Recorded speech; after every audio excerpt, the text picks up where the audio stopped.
Greetings, CBC, and welcome to this week's Sunday warm-up. Merry Christmas to you. Enjoyed so much yesterday. Our Christmas Eve services, both in the morning and in the evening. I hope you did too, or if you weren't able to be in person with us, that you were able to be online. I hope you had a blessed Christmas and a blessed Christmas day, and looking forward to, as we end this new year together this coming Sunday, beginning a new year together in worship. A couple of announcements just as we get started here. Want to remind you that this Sunday, right after second service, we will have the food pantry, last Sunday of the year. And so right after that second service, if you're able to help us out, we would appreciate any help that you are able to provide. And then also keep in mind that the men and women are combining to be in the Word on Sunday evenings, beginning Sunday, I believe that's the 7th, the first Sunday evening of the new year. We will start back up again from 6 to 7:30. We're going to be using that book by Paul Washer called The Preeminent Christ as a guide.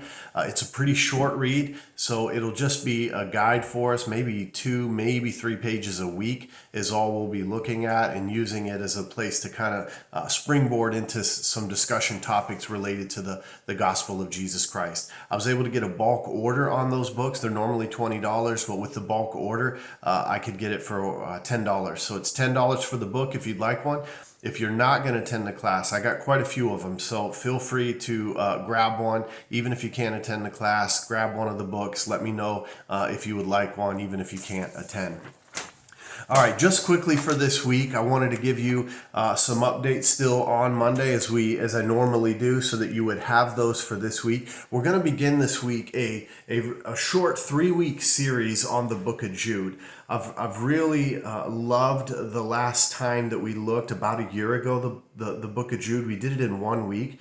And there is just so much within this one chapter, tiny little letter. And I want to come back to it and study it over the course of 3 weeks. So we're going to end this year with Jude verses 1 to 4. There's only one chapter for the book of Jude. So Jude 1 to 4, that's verses 1 to 4. That'll be our focus. Certainly read the whole letter. It's not very long, but really focus in on Jude 1 to 4. Get creative with some ideas since it's only 4 verses. Obviously read it every day. Maybe spend some time really praying about what's being said there in those 4 verses. Do some background study on the letter. What's some background information, some context. Get a notebook and write out every word. Write out each of those verses for yourself, handwriting them out. Take a look at the individual words there. Do some word studies. What are particular words, themes that seem to be repeated, or words and phrases that catch your attention for whatever reason? Spend some time looking at that, lingering with it, praying about it. So looking again, Jude verses 1 to 4. A couple other places that I would draw your attention to check out. Take a look at, actually got a handful, 1 Corinthians 4 verses 1 to 2. 1 Corinthians 4, 1 to 2. 2 Corinthians chapter 4, verses 1 to 6. Romans chapter 5, verse 1. 1 John 3, 16. 2 Corinthians 10, 3 to 5. Ephesians chapter 6, verse 12. And 1 Peter chapter 3, verse 15.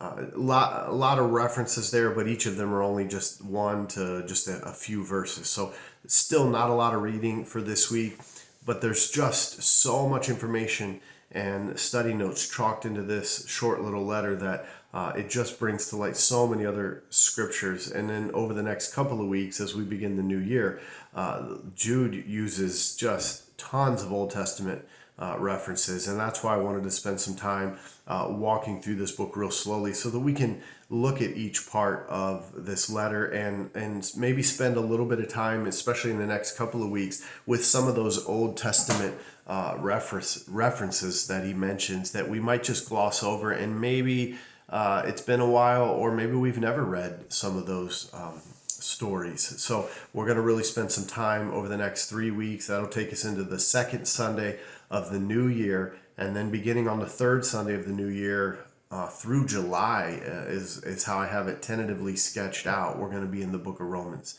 So really excited about how we're ending and beginning the new year, and where we're headed for a great part of 2024. If I don't see you this Sunday, Happy New Year to you. Have a wonderful New Year's Eve, New Year's Day with family, and certainly be praying for us, praying for our ministry together, praying for me, praying for my family, as I also will be praying for you, for your family, and for our church and our ministry as we head into this new year together. God bless you.